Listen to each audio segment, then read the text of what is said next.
Black cod miso, also sometimes called black cod with miso, is a dish that's become synonymous with the Nobu global restaurant empire. In fact, you can find that dish on almost every single one of their menus. It's fantastic, and we're lucky today because Julie is going to show us a version we can make at home. I love this dish. I've eaten it several times at Nobu in New York, and it has a distinctive sort of buttery texture, and the flavor of the fish, which can be on the rich side, is really balanced with this acidic, sort of salty soy glaze. It's good. So let's talk for a minute about black cod, because it's not part of the cod family. Let's just get that out of the way. It is a different species altogether. It's a deep sea fish from the Pacific. It's caught wild, and you're usually gonna find it frozen. It's almost never sold fresh. And the thing about it is you wanna thaw it out yourself, also known as slacking out. That's the term when you thaw frozen fish. And you wanna buy it frozen from your fishmonger if you can, and slowly thaw it in the refrigerator. That'll give you the best texture. Okay. Now, if you can't find black cod, that's okay. It goes by a couple other names, just to be a little more confusing. Sablefish, butterfish, coalfish, and there's even more. But if you can't find it, some easy substitutes: Chilean sea bass, salmon is terrific, or Atlantic char. Oh, great, because I've never been able to find it. It's the kind of thing like you think you're never gonna see it, and then all of a sudden you'll see it everywhere. It's really becoming quite popular. Okay. All right, so these are 4 fillets. They're skin on. They're 6 to 8 ounces each. And we're gonna marinate it. And the marinade is really where it's all the flavor is. And the marinade, not only flavor, but it almost kind of cures the texture of this very dense, rich fish. Starts with miso. We're gonna use white miso, which has a very mild flavor, sort of weedy. You could use red miso, which is a bit stronger. So it's a cup of white miso. We're gonna add some sugar, 2/3 of a cup of sugar, 1/3 of a cup of mirin, sweet floral acidity, and 1/4 cup of sake. The sake has a really nice acidic punch. A little bit of soy, 3 tablespoons of soy sauce, and some toasted sesame oil, just a tablespoon. You wanna whisk this together, really dissolve that miso in the sugar.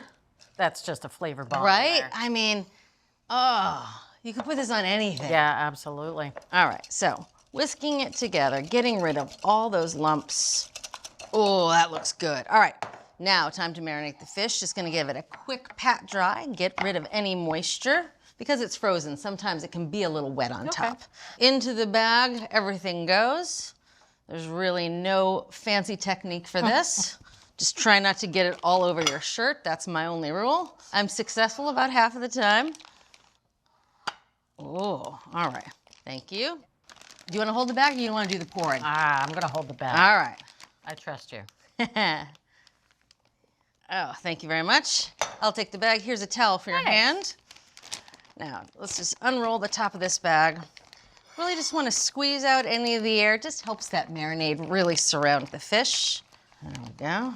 You just want to coat that fish really thoroughly with that marinade. Make sure it gets through all the way. Now, minimum of 8 hours, maximum of 24. The longer it sits in here, the more flavorful it gets. Lovely. And of course, we're gonna put this in the fridge. I like putting on a plate just to give it a little support. Good idea. That's it. Bridget, this cod has been marinating. It's nicely done. This is the messy part. This is my kind of recipe, right? You get in there with your hands. Carol, every part is the messy part in every recipe with you. So you want to leave some of that marinade on. You don't want to wipe it all off. So there's no towels, but your finger is the perfect way to just scrape off all the extra marinating, leaving just a thin film of it. Oh yeah. A little gloss. A little gloss. Love our in-depth reviews? Get the latest from our reviews team delivered straight to your inbox. Our well-equipped cook newsletter provides top product picks, no-nonsense buying guides, and must-try recipes. No extra fluff, just the smartest ways to shop, save, and cook. Sign up for free now at americastestkitchen.com/newsletter.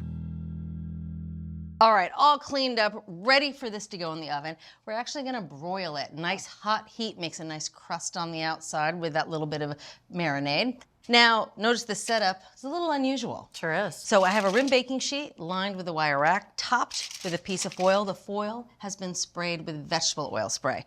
This is why. The rack elevates the fish so that the sides of the pan don't get in the way and it browns nice and evenly. And the foil's there to protect that wire rack because it is a bear to clean when that marinade gets stuck to it after you're done cooking.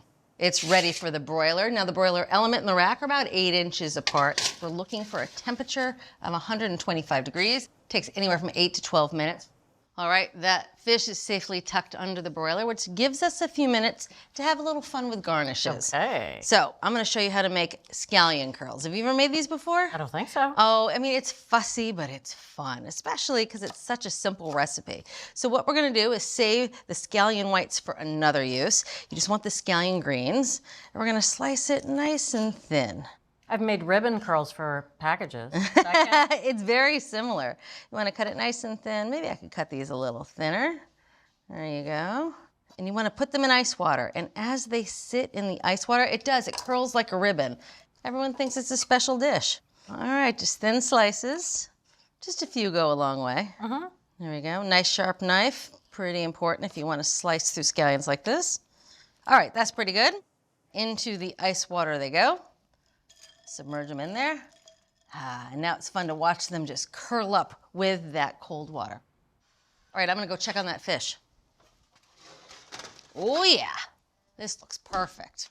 You can see the other use for that foil is you can fold it up around the edges of the fish if they start to get a little too dark. Very smart. Multi-use. Oh, wow. And then you get to present it. You get to do the, wow. Now, as I mentioned, we're looking for a temperature of 125 degrees. Perfect. Nice. All right. Ooh. Now, one thing I want to point out. You can see there's these pin bones that are now sticking out of the fish. They're much easier to remove once the fish is cooked. They really slide right out. And depending on who you're serving, you might want to remove them before your guests. It's also really easy to just remove them right on your plate. Oh. Now you can see the skin really just comes right off, and that is fine. That came off the foil really nicely, I know, too. isn't it gorgeous? All right, let's look at our fun little garnish. Look how they just curl right up. It's nice to have a sweet little garnish on top of your dinner. Well, and you made it easy as well. All right, dry these off here. Don't you feel like you're dining at Nobu? Yes. Almost. That extra bronze-looking glaze, that's just gorgeous. And I have a little bit of pickled ginger, which is nice to serve with it. I can't wait to dig into this. This is 5-star already. I haven't even tucked in. Gorgeous. Going right for the middle. It's so buttery. Yeah, I mean, that's one of its names, right? Butterfish. And Right. You can see how it gets it. It's so rich, but because of that richness, the miso really comes out and it can stand up to that fish flavor. A little bit of the toasted sesame, and then you get the fragrance of the mirin and the sake. The crust is insane, I have to say. It's deeply colored. It almost looks like it's gone too far, but it's not. It's just super, super deeply flavored. Yep. It almost has a cocoa-y taste to it. It's beautiful. I mean, you can just see how moist that is. Well, the texture too is really interesting because, you know, you soaked it for, you said at least 8 hours, up to 24 hours, and it did change the texture just a little bit. With a little bit of scallion and a little bit of the pickled ginger. Oh, right. It's so nice to be able to make this at home. For full episodes of your favorite cooking shows, head over to ATK's Full Episodes channel on YouTube. You can stream complete seasons of America's Test Kitchen, Cook's Country, and more. See you there.